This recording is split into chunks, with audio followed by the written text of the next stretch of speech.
We're out here specifically tonight and last night because lots of people think that since Joe Biden is president, things are like better, things are okay now, they don't have to do anything. We want to show that we don't believe that. We're not going to get complacent.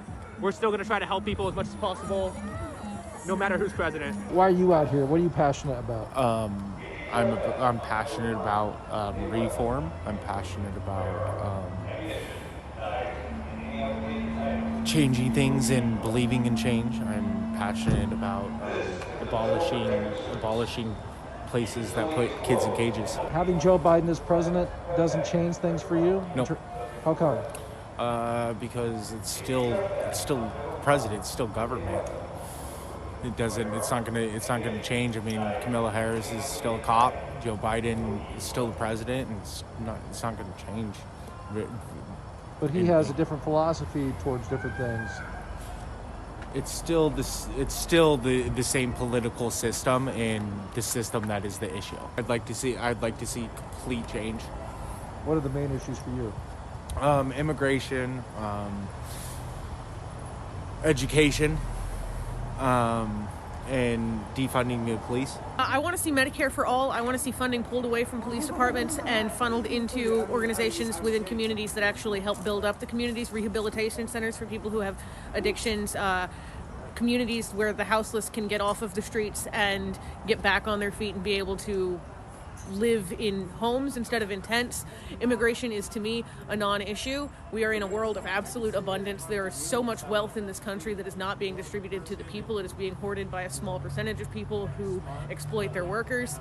And there is no reason for people to be told that they can't come here when we have all of these resources available. There are so many empty houses in this country. There are so many empty apartment buildings, but there are so many people who are living on the street because they can't afford to pay that bill.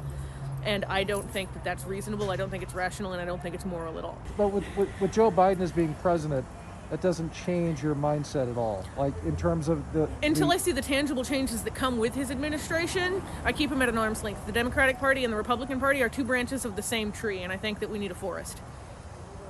So some people thought with having Biden as president that you wouldn't see the type of protesting we saw last night and the violence that came with it and the vandalism. I think that those people need to look at Joe Biden's records of how he has voted on certain laws in Congress and Kamala's history as a prosecutor and a cop, and realize that there's absolutely no reason based off their histories and their policies that we would stop these protests, because they still defend the things that we are fighting against. It's not boo Donald Trump, boo Republicans. It's boo funding the police, boo police brutality, and boo an unjust system.